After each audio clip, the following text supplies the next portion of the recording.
Pop Culture Pastor.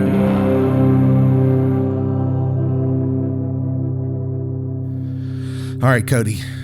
You know what I think of when I think master of magnetism?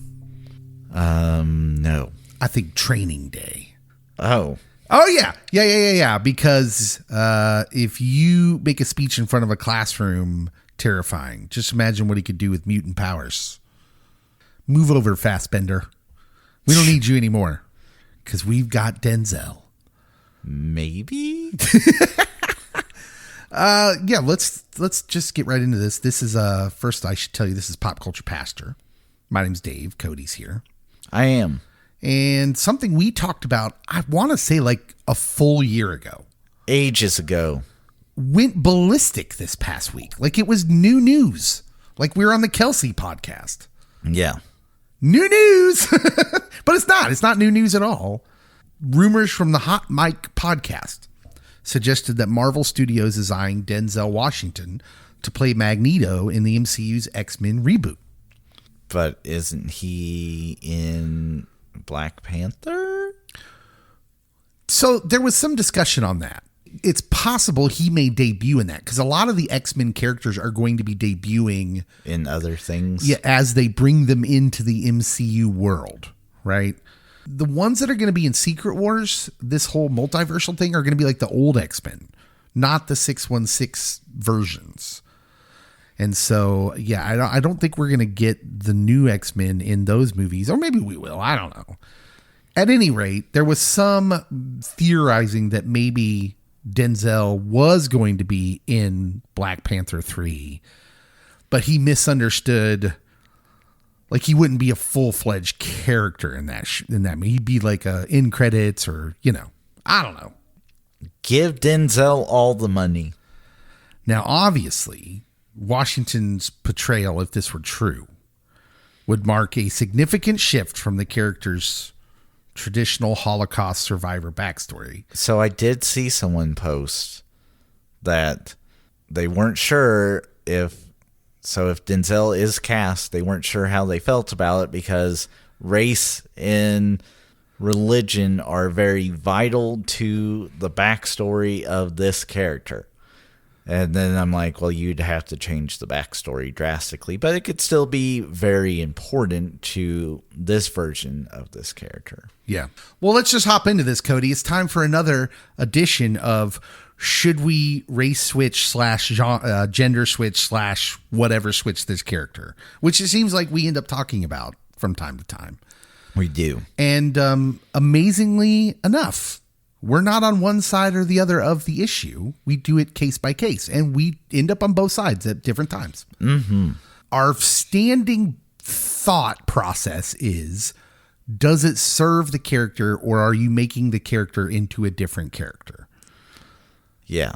So Clark Kent getting race switched, which has been discussed before, and therefore growing up in a completely different environment changes the character completely.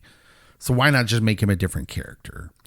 But we've talked about Wolverine in the past, and that the MCU, when they cast their version of Wolverine, they should totally make him Canadian indigenous.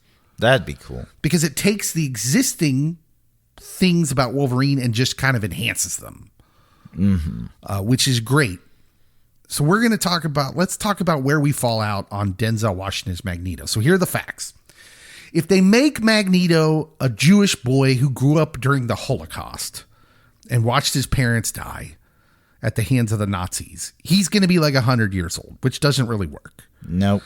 And so I don't think you can go with the same backstory. It's just a victim of time now.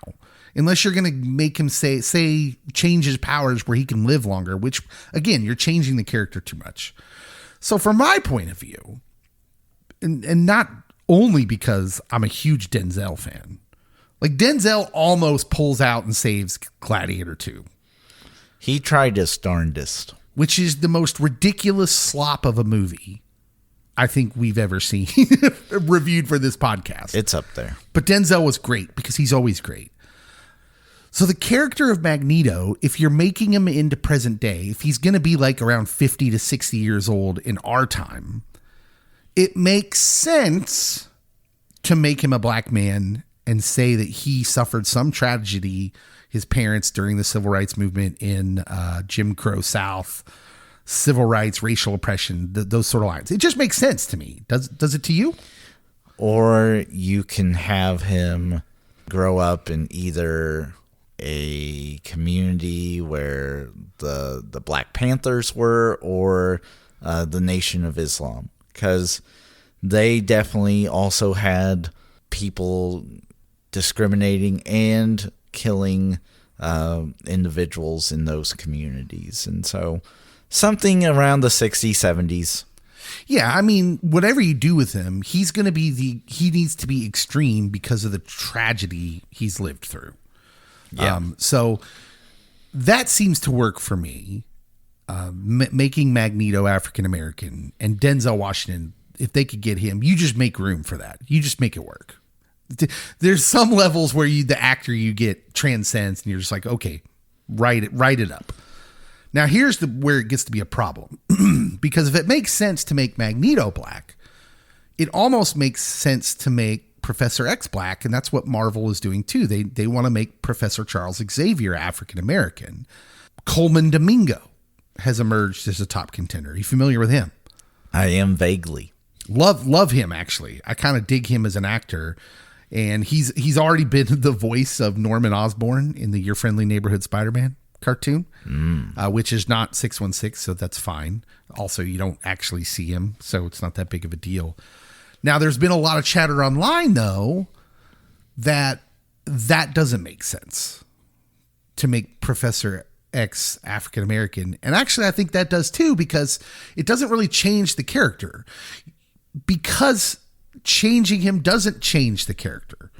He still can be African American, be a product of a good upbringing, a wealthy upbringing that changes him as a character, makes him kind of an outsider even to his, largely speaking his own race in this country. And so that dynamic is what played on between Professor X and Magneto, especially in such that Charles Xavier is someone who's been treated differently. And granted, he finds out that it's for other reasons. That once the world finds out he's a mutant, all that gets thrown out the window in a lot of cases. And that conflict is there for him. But I think this is good. Like, if you told me right now, we're going to start filming the X-Men movie, and we've got Denzel Washington as Magneto and Coleman Domingo as Professor X. Are you down with that? I mean, I'll watch, but if Hugh Jackman is Wolverine, no. I will rampage. Yeah, I mean... this is my soapbox. I'm over Hugh Jackman as Wolverine. Yeah.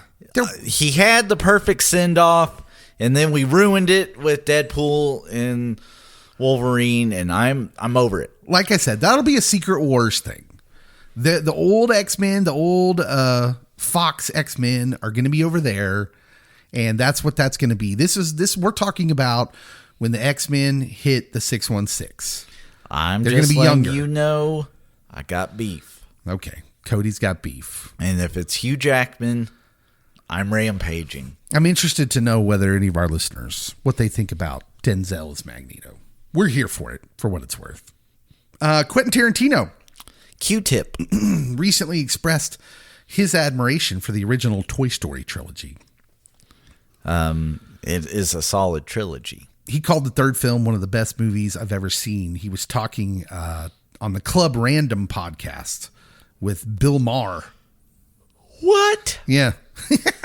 All of a sudden, I'm like, okay, I need to hear that conversation because that seems like it would have been wild. Oh, yeah. Despite the critical acclaim, though, for Toy Story 4, 97% on Rotten Tomatoes, Toy Story 4. Pretty much universally loved. Tarantino mentioned that he refuses to watch it, believing the third film provided a perfect ending for the series. He said, quote, "I'm done. It can still be good, but I'm done," emphasizing that continuing the series dilutes the impact of the original trilogy's conclusion.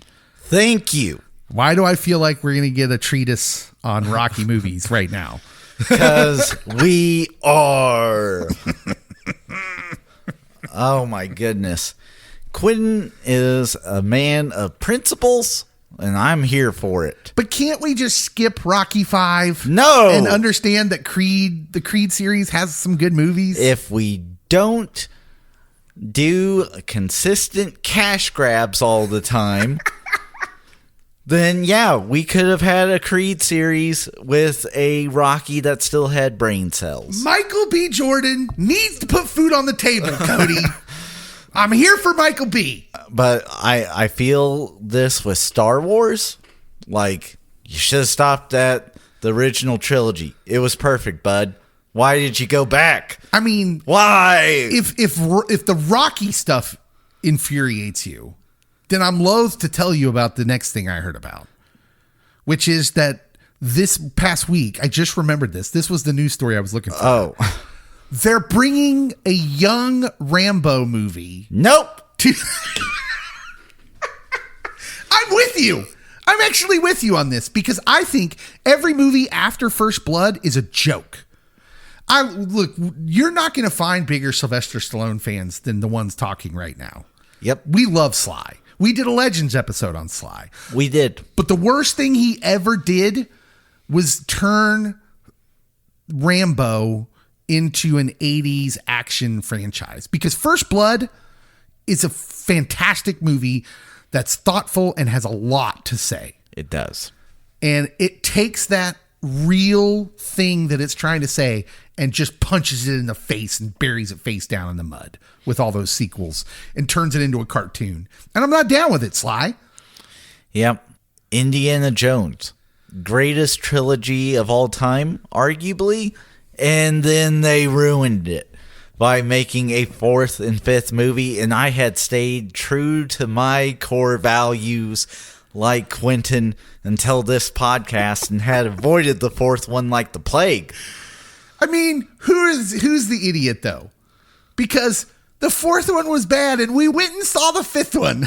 I know. I had to watch the fourth and the fifth because of this podcast. I had avoided it. Oh, it's so bad, Cody. When you have something that is almost universally adored, which Toy Story 1, 2, and 3 were that.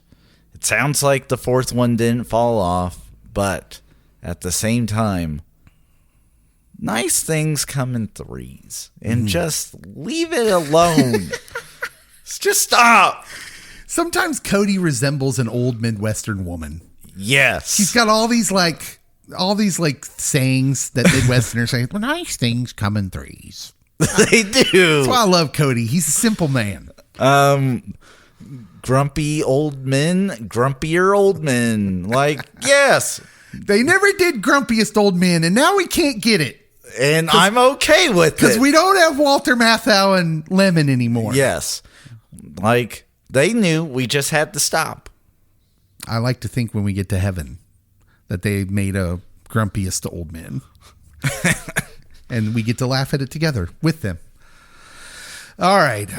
One more news story here, Cody. Yes. This past week, Marvel dropped the Ironheart trailer for Disney Plus, showcasing, of course, the character of Riri Williams, who appeared in Black Panther: Wakanda Forever, played by actress Dominique Thorne. She was the MIT student. Was she MIT? She was MIT. Who's created her own, used the Iron Man tech and created her own suit. As one does. And you sent me the link, I think. And I watched it. And I'm glad you did. Yeah, Cody sent it to me and didn't watch it. But Cody's not a Marvel guy. I am. And I watched the trailer and I thought, wow, okay. This is actually an interesting trailer. I thought it was a good trailer. It's got action. It's got enough characters from the MCU. A new character named the Hood, who I kind of like, Parker Robbins from the comics. He's a villain who starts off as a common thief that uses tech, but then gets mixed up with Mephisto. Who amongst us hasn't? And starts to use magic. And when him in the story, you set up like this very magic versus tech kind of dynamic, which I think is a great kind of foundation and starting point for a story. Yeah, it's not bad. So all in all, I was like, the trailer looked good. I'm interested in it. Like, and listen, if I'm interested in watching a Disney Plus Marvel show at this point, that's something. Did you watch the trailer for Peacemaker? I did not. I finally did. Yeah, I'm not interested in Peacemaker. And I think it's because it seems too jokey for me. Is it because you can't see Peacemaker? That's a John Cena joke. It is.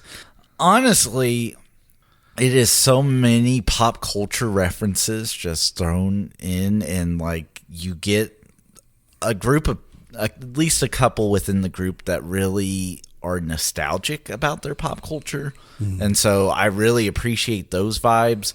Also, you get some good character growth from a character that is pretty flat when you're introduced to him in the Suicide Squad, that he is all about peace no matter how many people he has to kill. Like, I get it. I get the joke. yes, he goes through some tremendous growth from being self-absorbed to actually caring about others. And then you get some great jokes along the way. I think why you think it's so jokey is because like the jokes make it onto like the short reels and stuff, but there's a lot of heartfelt moments. Yeah. Yeah. Maybe someday. My friend James Gunn does not disappoint. So the Ironheart trailer. Familiar with it. Haven't seen it. The trailer's being review bombed on YouTube. Over 317,000 dislikes, which is 64% of the reactions, compared to 178,000 likes, which is a troubling pattern that we're seeing now with other Disney stuff and Marvel stuff. And what you're seeing is like there's a backlash, and it's a mix. It's not all of this, but there is a racist backlash. And then there's genuine criticism over Marvel's handling of the stories. This, like, for instance, this show's been in the can for 2 years. Yep. And I told you before we went on that part of the reason I haven't watched the trailer is because I kind of don't plan on watching the show, because if there is brand damage, it is, well, most of this isn't going to connect well anyway, and so I don't need to watch the series anymore to further where the movies are going. Yeah, the only thing I think this show has going for it that maybe other Disney Plus stuff doesn't is that Ryan Coogler did executive produce this. He's involved. The Cougs. And given what we've seen out of Ryan Coogler, I have no reason to suspect that he just mailed this in. That he wasn't on top of this, lending his input to the story. And I just think the trailer looks good. Anthony Ramos, by the way, is the guy playing the Hood, who is an up-and-coming actor, Hamilton fame, been in a couple things. He was in Twisters. Oh, yes. Yeah, we like him. And so I'm what's not to like here? I just don't get it. And I know that everything Marvel and Disney does now is going to invite this political atmosphere, this political hater thing.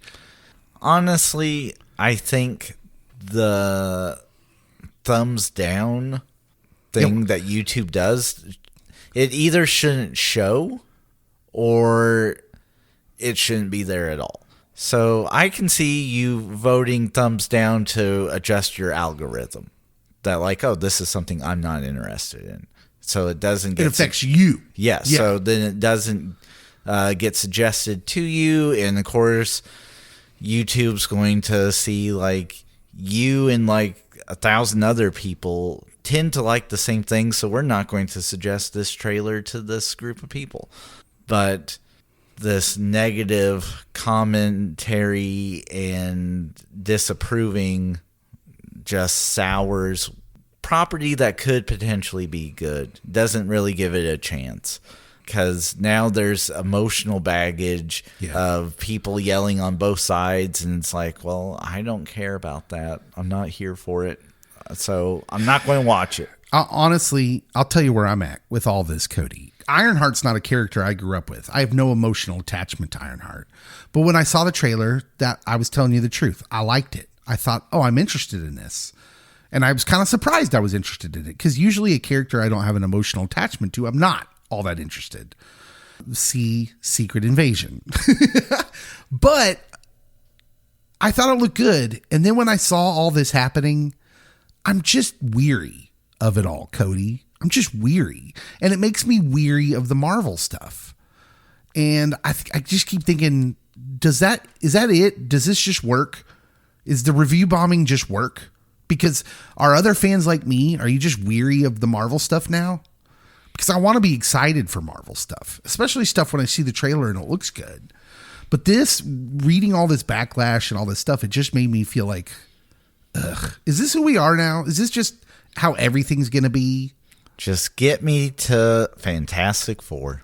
Oh, my goodness. But I feel like there's just going to be a reason to complain about everything now. And it would all be politically motivated, or I shouldn't even call it political, because this isn't even political. This is just hateful. Yeah, I don't know. Well, I mean, I do kind of know, but like the paradigm and the lens that we now choose to divide with, it's so weird. Yeah, it really is. It's the worst. Yeah. We're living in the worst possible reality, like Community. Yes. It's bad. It's bad. Should have caught the die. Yeah. All right, man. We got to go talk about what we came to talk about today. The documentary Twister, a something. I know it. Hold on. Twister, Caught in the Storm. Yes.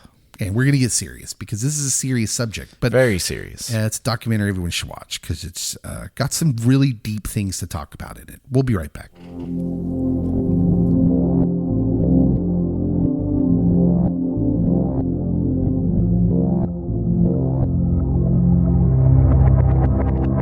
You are listening to Pop Culture Pastor. All right, Cody. There's this thing we do. People be peopling. And I know usually I do like funny stuff here at the beginning, but this isn't quite so funny. It's just an observation. Oh. There's this thing we do, we walk around all day, and we kind of subconsciously divide people up like we're sorting laundry. This group, that group, us, them. We build these little piles, these little camps based on our opinions, our preferences, fandoms even here in pop culture land. Yep. And 1,000 other things that seem important to us as individuals. But then something hits. A tornado, a tragedy, a wake-up call.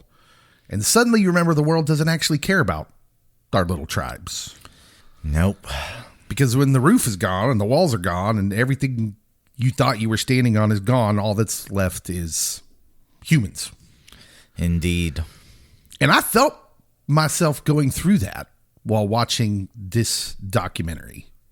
This documentary we're going to talk about is really cool in something they do, and we're going to get to that. But today we're talking about the Twister, Caught in the Storm Netflix documentary. Came out a couple months ago. It did. I don't know the exact date that this... I think we'll be off by a day or two of when the anniversary of the tornado. Yeah, we're going to be real close. Yes. To the anniversary. It'll be the 14 years since it happened. And we're going to hear from someone who was right in the middle of it all. Our good friend Doug. Yes. Otherwise known as Meteorologist Doug Heady. Very official. He was working that day, tracking the storm for KOAM. Yes. A local network here. And Doug's going to share some of his memories about it. But first, I should say that this is Pop Culture Pastor Podcast. And I'm Dave, and Cody's here. I am. And yeah, let's get into it. I'm excited to talk about this. Not because usually we get to talk about things we like and we love. But this, especially for our area, was a big deal. It was a very big deal. I remember after it happened, my church was like, oh, we're going to send a group of guys to help like a day or two after the tornado hit. Mm-hmm. And like we went to a pregnancy resource center, helped them restock on supplies, helped deliver supplies to other areas where people were gathering to collect things, and then helped some people out in what just looked like a wasteland, but it used to be neighborhoods. I remember a tree that had a boat stuck in it. Yeah, you don't see that every day. No. And growing up, my family would always go shopping in Joplin. Like a lot of families in this area go to Kansas City or Wichita. Mine would go to Joplin. And so I was very familiar with the Joplin area. But after that day, it changed drastically. And I couldn't tell you like where we were besides road signs, if they still were up. Yeah. Quite simply, this is a documentary about a tornado, an EF5, which is ridiculous. It's the biggest tornado you can have, and they just don't happen that often, even here in Tornado Alley. Yes, and especially like in populated areas. Yeah, well, there's this like urban legend we almost have here. Except it's Kansas and Oklahoma, so maybe it should be a rural legend. Yes. that they don't hit cities, but then as we're recording this yesterday, downtown St. Louis got hit with one. St. Louis, and then we've seen Oklahoma City outskirts get hit time and time again, it seems like, in my lifetime. But yeah, usually it seems like, they avoid the big areas. Yeah, and I know we have people listening to this podcast that are like on the coast. You're not from Middle America, and so maybe you're familiar with like a hurricane. Some parts of the United States where you're listening from, you're familiar with like earthquakes, and they're all different in their own ways. But I'm hoping what I want to show you that I learned while watching this documentary will be universal to these kind of events. But hurricane people, what you need to know is a tornado is more concentrated. But for instance, like an EF5 like this one was a mile wide. So just imagine the crazy destructive force of a hurricane concentrated and multiplied. Yeah.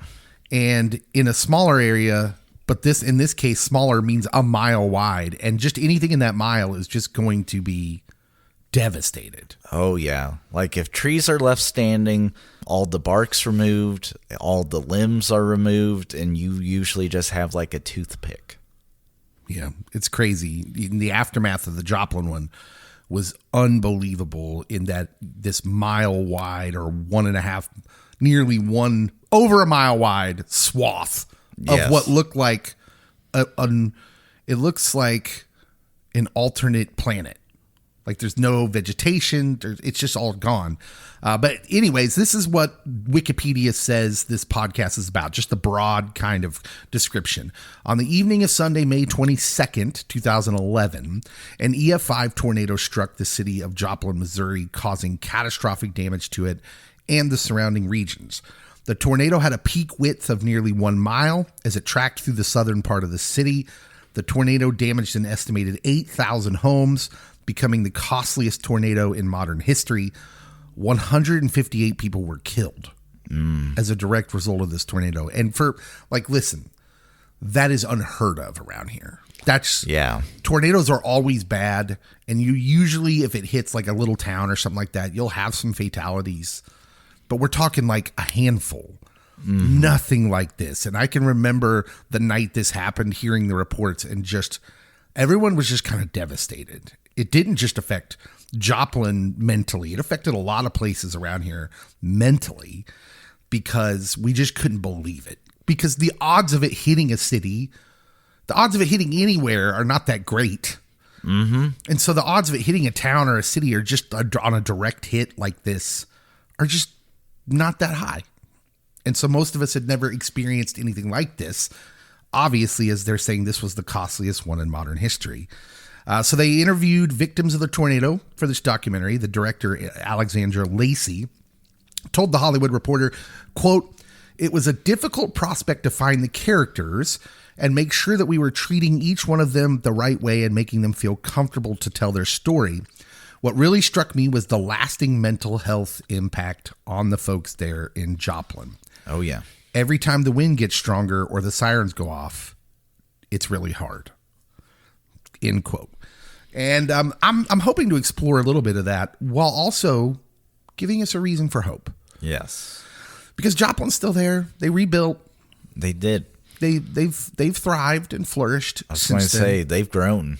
Yeah, so it's nice, but I do want to talk about all those things. First, Cody, what I want to say is, what is your experiences with tornadoes? You ever been in one? You ever seen one? As close as I have been is we get a phenomenon called microbursts, and it is just devastating straight line winds. It doesn't do the swirling vortex. Let's take a time out for our non-Midwest friends. A microburst is, like he said, it comes with the straight line storms, which usually look like a line or an arc on the radar. And it's like it comes from down, like it goes down and across almost. Yes. The way I understand it. And it's like a short-term powerful hurricane. It is. I mean, we're talking a matter of a minute, maybe, but it's that initial hit. So there was a tire shop right across from a Mexican restaurant in our town, and they had for the longest time this big metal post, and like it's heavy duty, solid, and it got bent during a microburst, and like it was a huge bend, and people's roofs were devastated, trees were uprooted, like that sort of thing. My personal experience with tornadoes is just the aftermath. Going to Joplin, Moore, Greensburg. Yeah, Greensburg. So helping in like post-tornado efforts, like passing out water or delivering supplies or cleanup, all those things. So kind of some short-term missions with that, but personally have not been in a tornado, have been in like probably a couple hundred tornado watches and warnings, and I bet it's more than that. Probably. You've been alive for a while. I have not seen one in person, thankfully. Count my lucky stars or blessings. Yeah. I've seen a couple, like in real life, watch them. I'm blessed to say that I've never been in one. Yeah. Where like the people in this documentary. However, the time I remember most is not the time when I actually saw one. It was the first time I had an experience with one. I was 5 years old. So when I was really young, I was growing up like we live south of Topeka in a trailer park. Oh, that's a magnet. Yes. Well-known magnets, tornado magnets, the old trailer parks. But we were actually in Topeka because my mom was working out. She was a weightlifting person and liked working out. And so I remember I was playing with my General Lee car, the Dukes of Hazzard car, out on the sidewalk. And it had been windy all day, the kind of windy days we get here in southeast Kansas quite frequently, but just super gusty winds. And it had been kind of hazy. Like it was one of those days where it was sunny, but you never really saw blue. Yeah. Because of that kind of haze. Sometimes it gets that way in Kansas just because of the wind, like it's blowing, kicking up dirt and it gets in the atmosphere, whatever. So I'm sitting out there. It's been windy all day, and all of a sudden the wind just stopped. One of the eeriest moments I think I've ever felt in my life since then, even. Mm-hmm. I just can't explain it. When it's windy all day, you just get used to it being windy and the noise and the sound. And so when it just stops and goes silent, even to a 5-year-old, that was weird. I knew that was weird and thought, what is happening? And then the sirens started. And what I didn't know was like on the other side of the building, the storm had been approaching. And so the sirens go off for about 30 seconds. My mom comes running out, We got to go. We got to go. We got to get home. I don't know why we had to get home. Maybe see if the trailer park was still there because the storm was coming from the direction we lived in. And so I don't know if it was the smart thing to do or the intelligent thing to do, but sometimes like in this documentary, you just do what you do. Yeah. And we drove and we missed most of the storm. It kind of missed the avenue we were taking to get back to our homes. And luckily it had not hit, but we did see some areas where it did. And yeah, it was much smaller tornado, but obviously devastating. And so mostly my experience is I have seen a couple since then in real life, but from quite a distance. And the feeling of when one's about to hit and just what that feels like and what it looks like. And I thought several times that it must be something similar to being in the eye of a hurricane, where it's just wind, wind, wind, wind, and then nothing. Very eerie. And the eeriness of that. Okay. So let's talk about this documentary because it's shown from the perspective of a group of teenagers, basically, which is something interesting about this is most of the people they're interviewing in this are young people. So when this happens, I had just graduated from college with my bachelor's and had just gotten home, and it was graduation Sunday for Joplin. Yeah, happens on graduation evening. Yeah. In fact, you learn through the course of the documentary, there's a part of this documentary that, well, let's just say who this documentary focuses on. The people that they're focusing on are a 17-year-old working in the local frozen yogurt shop, a school dropout him and his buddies who get sucked out of his car, who then gets a flesh-eating fungus, almost dies. The captain of the football team, who's graduating, he's like on his way home from graduation when it hits, turned paramedic.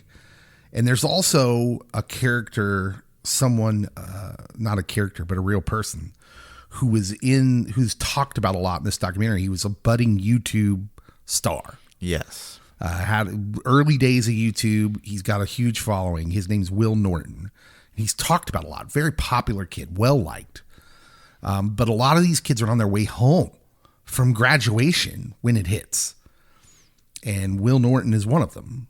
And most of the documentary, you don't know what happened to him. Mm-hmm. They don't know, nobody knows where he's at in the action of it all, in the chaos. But it is interesting, the youth perspective, because this documentary uniquely centers on the class of 2011 and around it, providing this kind of coming of age narrative set against the backdrop of a natural disaster. Like, we've all seen the coming of age narrative in pop culture, but what happens in real life when it's tied to a tragic thing? Yeah. And I mean, we get it on the national level, like the group of kids that were in school when September 11th happened. That is like a flashbulb moment. And then when COVID happened, the kids that went through the lockdown and being virtual for a year, like, how does that affect you? And how does that change your coming of age moment? And for the youth of Joplin, that definitely is going to be a huge moment, and maybe one of those that creates a new chapter for them and kind of alters their life trajectory. Yeah. Let's go back to the idea of all the different people that are in this. Oh, yeah. There's, I forgot to mention the storm chasers, the couple and their friend who are forced to shelter in a freezer in a liquor store. Yes. I think, well, is what it was. It's totally flattened by the time it's all done, and somehow they survive this. But they're only out there to begin with because they're amateur storm chasers. And this is before the rise of, like, Reed Timmer was someone that people would known, but he wasn't like he is now. Yes. The Storm Chasers show, I think, had like a season or two out by this point. That was on Discovery Channel. Is that how he started, Reed? Well, so I don't... Or was he not a part of that group? He was a part of that group. I think that helped make him more known, but he had been storm chasing prior to it. But he was always the young gun hotshot coming up that lived dangerously, according to the old men on the show. That's what builds his brand. Yes. The show. Okay. So you got these amateur storm chasers, and frankly, this documentary shows why that's not a great idea. Because when I say amateur, it's just not like they didn't know anything. The guy kind of leading this thing, pretty knowledgeable. Yep. He's like, if there is going to be a tornado outbreak, it's going to be this cell, and we're going to follow it. Yeah, but he knew things about meteorology. Yeah. And more than the average person. And so I'm just trying to illustrate that if you are listening to this in the Midwest, in Tornado Alley, or you get tornadoes around where you live, maybe not the best idea. You may think you know things. You may actually know things about meteorology, but nature's something else. Yes. And the girl and the friend that were with them, they definitely, you could tell if they could go back, they might not have left their home. Yeah. Well, and then the contrast to that is the kid from California. Yes. So our friend Doug Heady, who we're going to talk to in a little while, he had been in contact with this young budding meteorologist. He was a kid who was really super into meteorology. He was doing YouTube type stuff as well. And he actually came to meet Doug Heady, who's also in the documentary. They're kind of telling you this story. He comes to meet him on that day, which, what are the odds, Cody? Not good.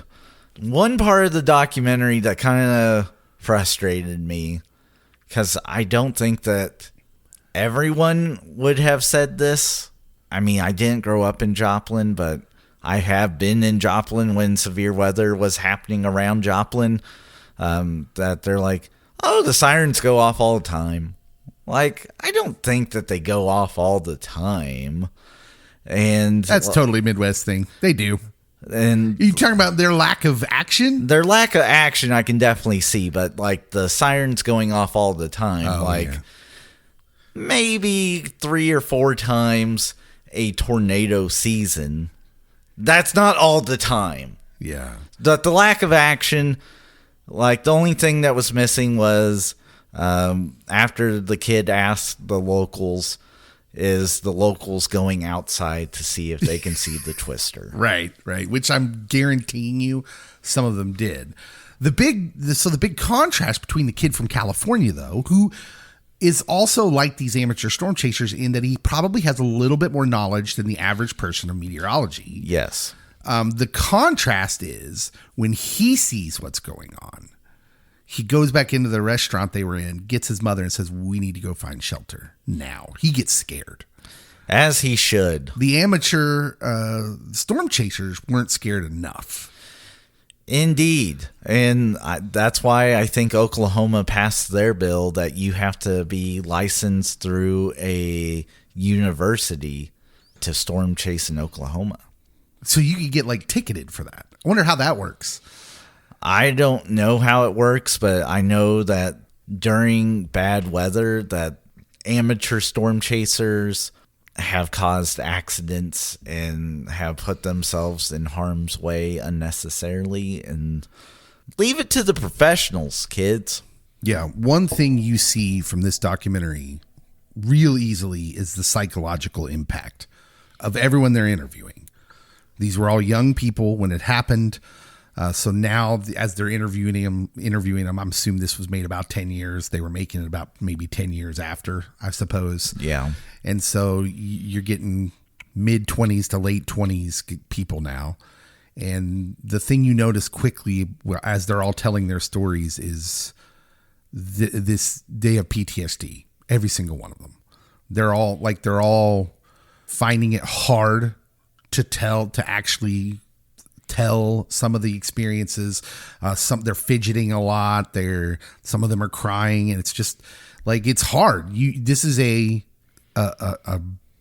disaster, but of like an event that would definitely give you PTSD if you had to live through it. And frankly, almost all of these characters, it's a wonder they're still alive. Oh, yeah. There's a couple that I'm like, I don't know how you made it. Yeah. They use a lot of personal footage. Which, something that stood out to me during this documentary is because the amateur storm chaser, she had cell phone footage. Our cell phones have improved drastically since then.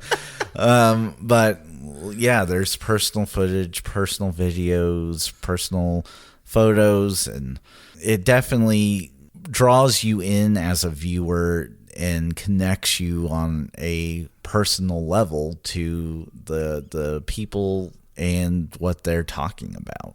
Yeah. And what I noticed from that personal footage, Cody, is how quickly things changed. Oh, yeah. Which, like, come here. If this was like the Daily Show, you remember that on the Daily Show when Jon Stewart, like, camera 2, meet me over here. Yep. Like, I would do that right now if we were video. Like, camera 2, meet me over here. Midwesterners, meet me over here.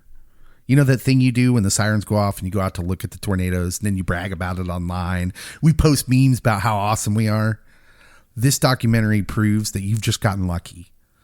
That at any time when nature decides it's so, things will change in a big hurry and you'll be left with nowhere to go. Like, that was the overriding thing about all of these stories, was they became onlookers to victims super fast. And they all thought, like, some of them, the amateur storm chasers had done this. How many times did he say he'd gone out storm chasing? It was like in the 80s, I think. Yeah. He had done this. He had experience with storms. And this one, he couldn't predict it, and it was just huge. And so the personal footage is very effective, I'd say, in kind of driving home that fear and the understanding of, wow, that changed quickly for all of these people. In fact, in almost every story, you get that feeling where they went from, oh, I'm curious to, oh, I'm scared. Even the kid that's working at the frozen yogurt place, like, oh, the sirens go off every once in a while. Yeah. It's usually nothing. Oh, chairs are flying across the room. The last thing I want to talk about before we get to our guest, and this will be the pastor's corner, the deeper theme. Our culture conditions us, Cody, to focus on difference. But when that tornado hit Joplin, none of that mattered. Class, race, background, belief, all of it falls away in the face of human suffering and survival. And it really hit me as I was watching this, Cody. Like, you have like the captain of the football team who's by the way in high school working as an EMT. Yeah. Dude's got everything going for him. You know, you've got the kid working in the yogurt shop. You got the high school dropout, the burnout, who's talking about like drugs are referenced with his friends. Like, think like the kind of kids you might judge. Mm-hmm. And I felt myself doing that. I'm like, oh, we're going to follow this kid around. But by the end of the documentary, all of that goes away. Why does it take tragedy for us to come together and see what we all have in common as humans? That was what jumped out to me big time with this documentary. And I don't know if it's what they meant to do by getting this kind of wide variety of youth that live through this, but it works so great in that by the end of it, you just feel the same for all of them. And I'm wondering why it takes tragedy for us to get to that place. You felt this after 9/11 a little bit, where the country for at least a couple days, everybody was nicer to each other. And we were sad, but at the same time, there was a unity that brought us together in the remembrance that we are mortal, that we are temporary. When these big events happen that, like you said, that don't discriminate, empathy really pours out. That we hurt for those who had to go through it. We hurt because of being affected by it, either personally or losing friends or family. And we know in our core, I feel like when those big things happen and there's people that we can relate to and have compassion with and empathy, that we bond for a little bit. And it's when, even in the most heartbreaking of circumstances, there's this weird peace about it and comfort. We're not alone, that others are feeling what we're feeling, and we're going to just be a little bit more respectful, a little bit more polite, caring, slower to anger. And it's a shame that we can't live like that. Yeah. That would be nice, to live with compassion and empathy, being some of our core values, and having mercy and grace for others. But it usually takes us being broken down to our lowest points to fully get like, oh, each and every day's a gift. Mm-hmm. And gotta live for these moments and be here for them. Yeah, it's almost like the world has to remind us that we have more that connects us besides our opinions and our worldviews, that we're connected by our breath, our blood, our finiteness, if you will, our tears. Yeah, and so, and then several references are made to that in the documentary about how Joplin kind of came together, and well, I'm hoping to ask Doug a couple things about that. Yes. So we'll get that from someone who was there and was a known member of the community in that area. So we'll talk to him. I guess that's the only thing left to do. And also we can talk about Will, because we never gave how the documentary ends up with that story, because that was the story that I remembered the most from the tornado before watching this documentary.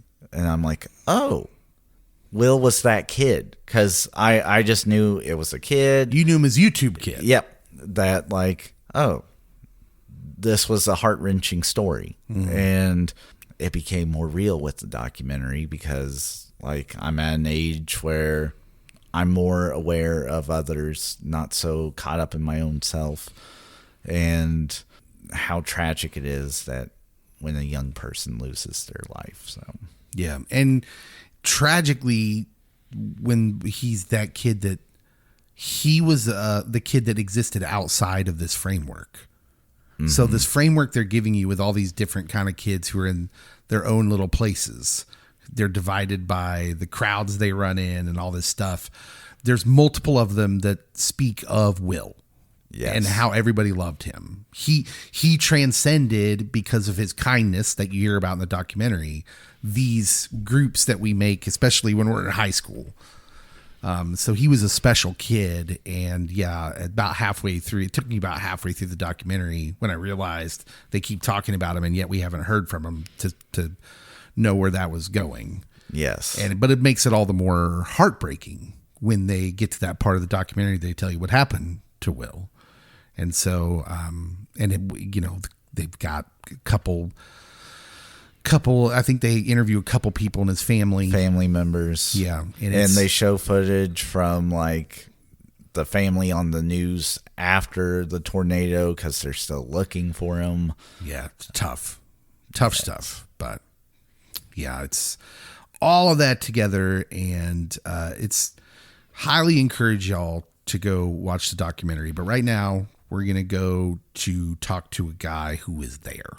Yes. Was on duty. And that means we need to go to the Geek Phone. So, Cody, to the Geek Phone. To the Geek Phone.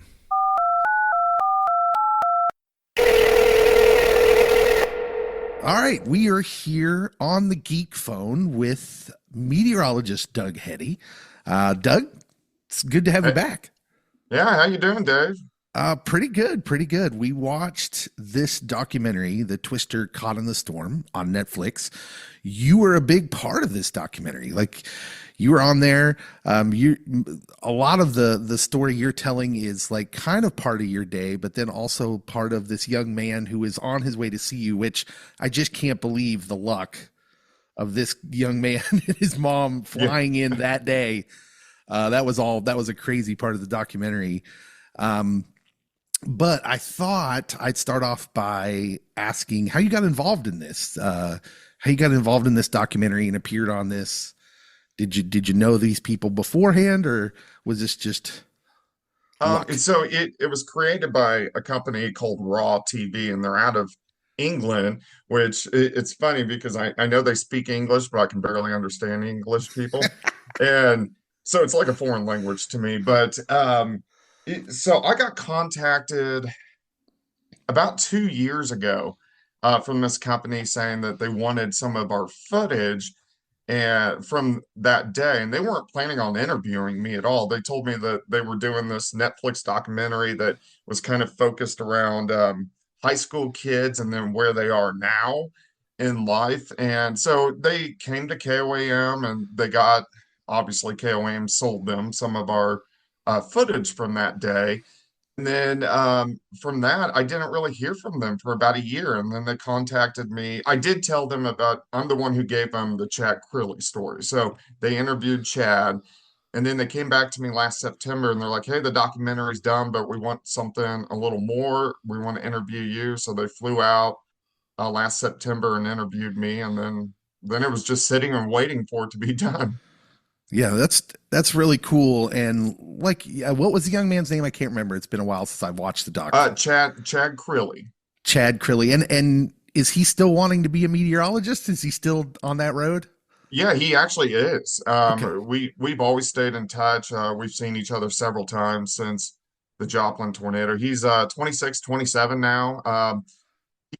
His last station he worked at, he actually worked in Kansas City for a while under Brian Busby. He was kind of like fifth one back, and I helped him get that job.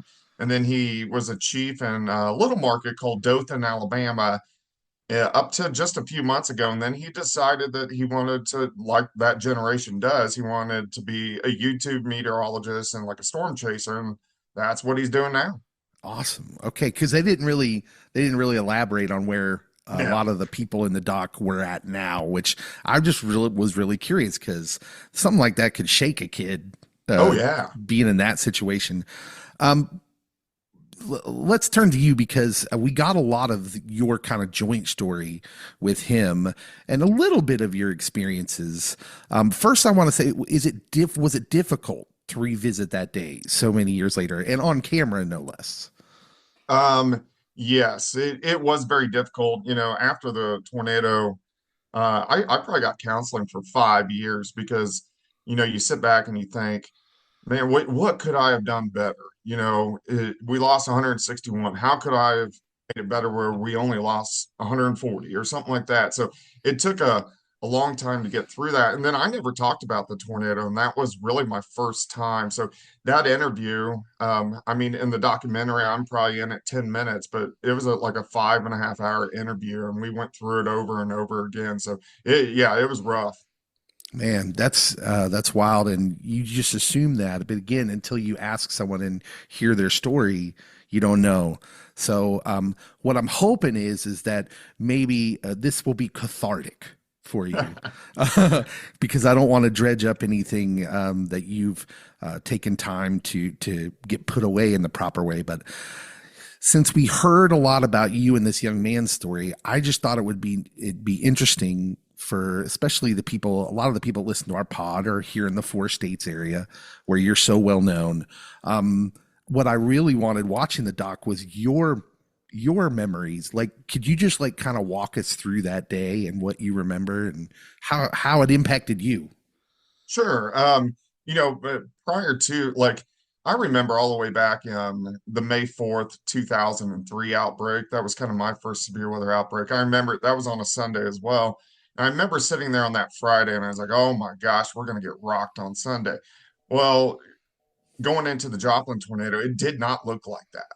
I remember 2 days out, I knew we had a severe threat, but it looked like it was mainly eastern Iowa. I was not concerned about it whatsoever. And we get into that weekend, and I was actually working on my boat all weekend because I'm a big lake guy, and it was a week before Memorial Weekend. So I was cleaning the boat on that Sunday. What I really remember was it was warm, it was windy, it was sunny, it was in the upper 80s, but I kept going in the house to check, the latest data, and it just was ramping up pretty quick. So, um, I made the decision to go to work at like 2:30 that afternoon, and it was a very active day. We had tornado warning after tornado warning, but it was all across southeast Kansas. And so we were doing we would cut in every time we had a tornado warning, but none of the tornadoes were like reaching the ground. They were all radar indicated. And then eventually it just really came together. And we actually had two tornadoes. There was a fairly strong one. It was an EF3 that went through McDonald County, and nobody remembers that because the Joplin tornado, oversaw that one. But when it came together at about 5:30, just the speed of it coming together is what just really shocked me. I haven't seen anything like that since. Yeah, and the documentary really showed that well through everyone's stories.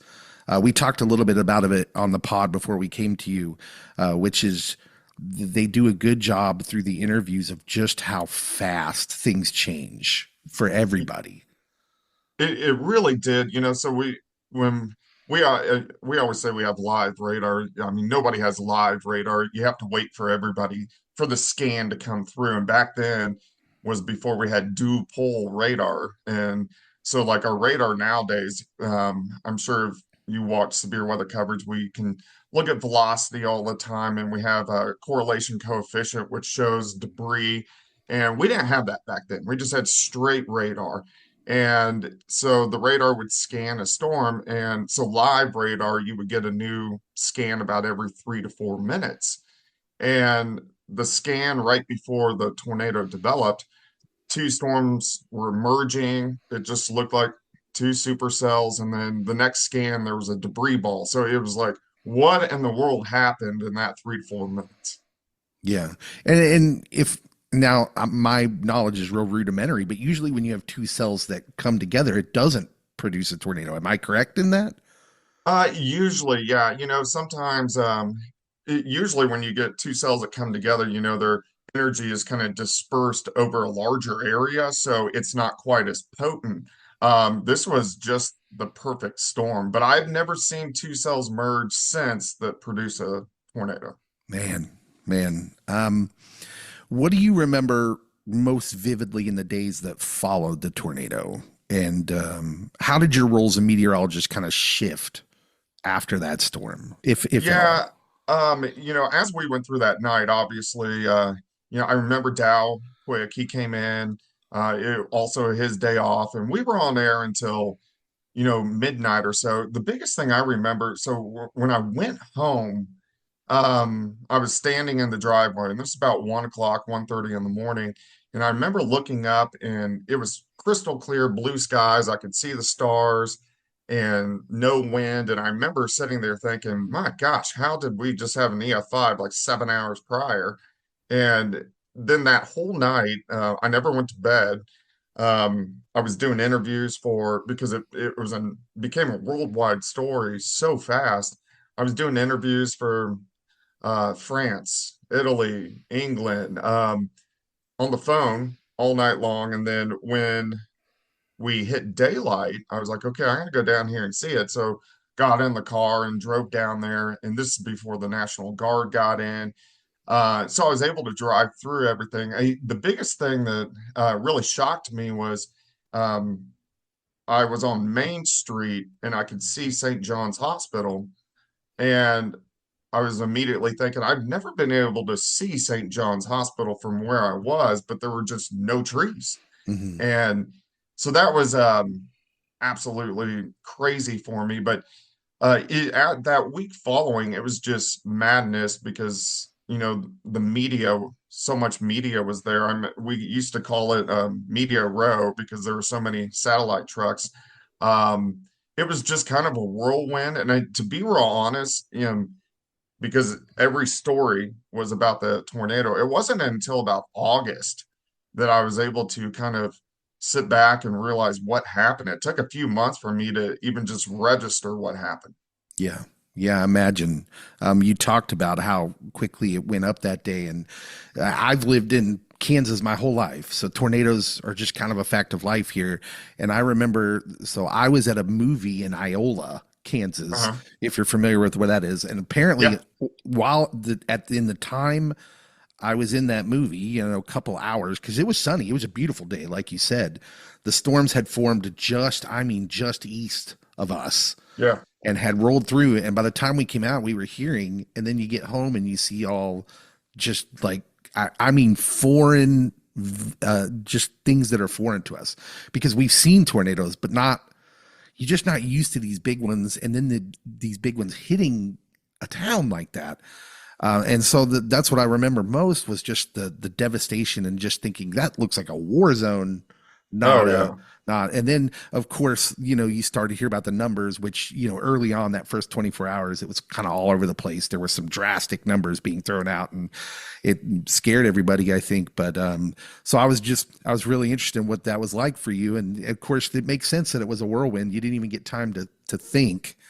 Um, what do you hope people walk away with after watching this documentary? Um, I think, and this happens often with severe weather, I think people get complacent. Like we haven't had anywhere in the world an EF5 in 12 years. Wow. This season there's been several EF4s. The one that went through Kentucky last week in the middle of the night, that looked like maybe it was going to be an EF5 and it ended up being an EF4. But in our area, also on May 22nd of 2019, we had an EF3 in Carl Junction.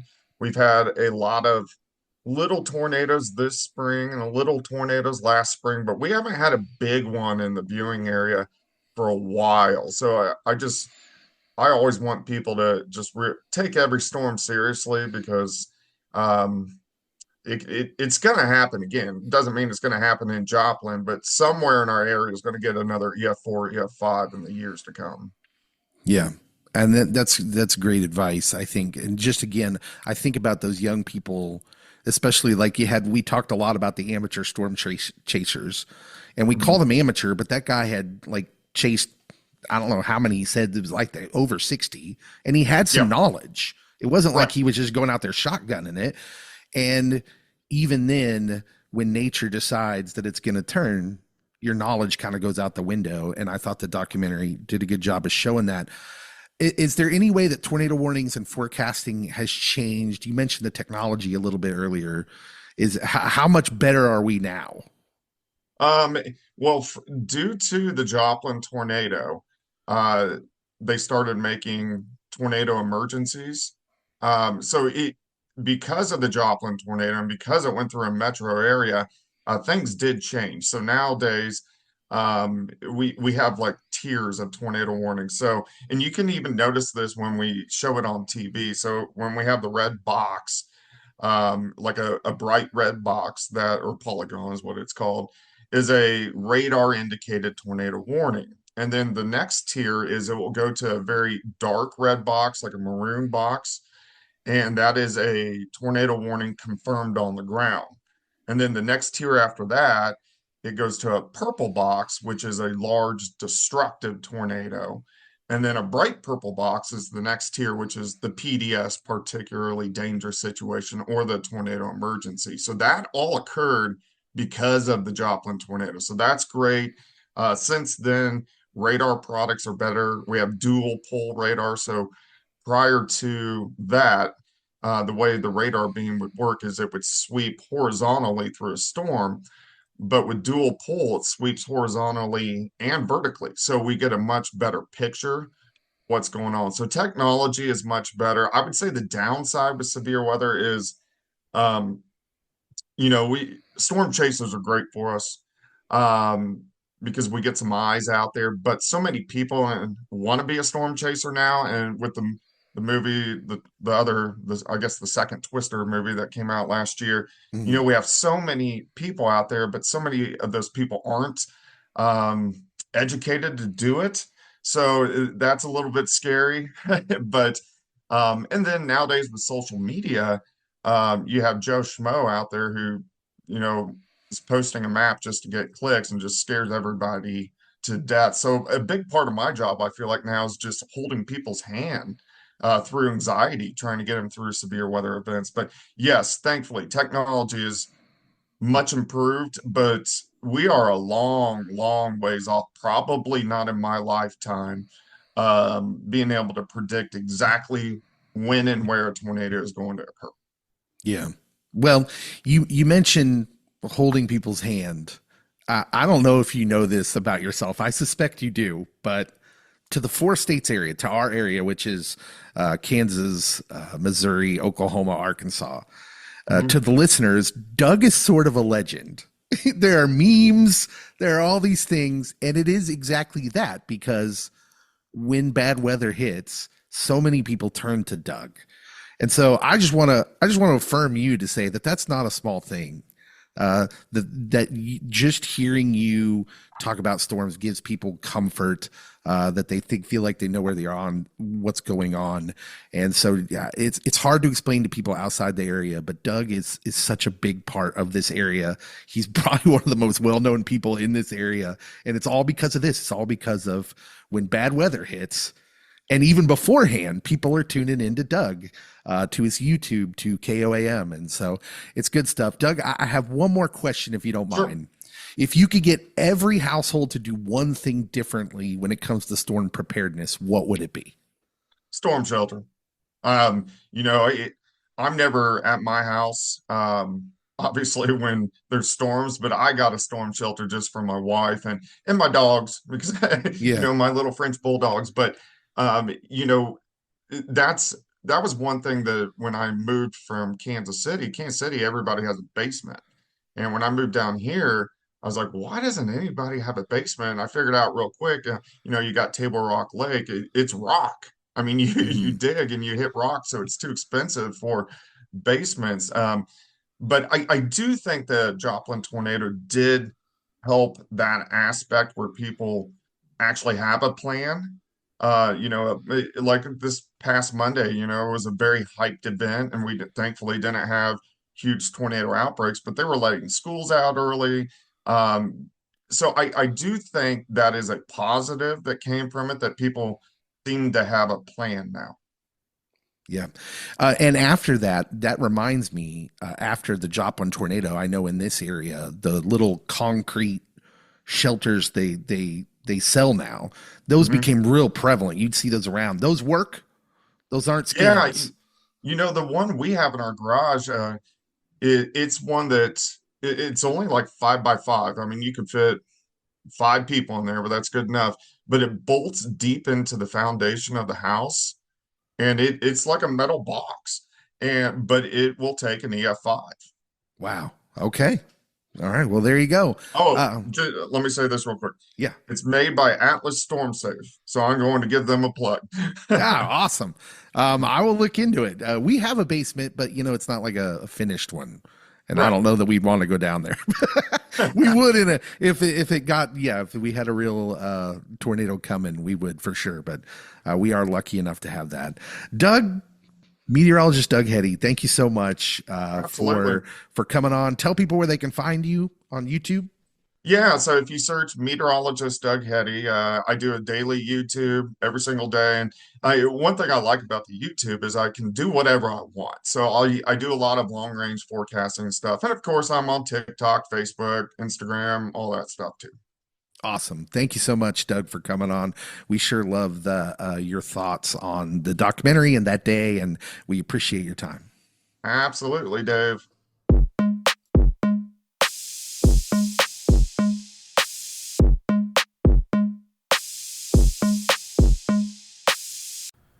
So here's the thing I keep coming back to. We're all just people. And yet we built this entire world, this culture in our society that's sort of designed to make us forget that. We divide, we label, we sort, like people are apps on our phones, categories, columns, teams.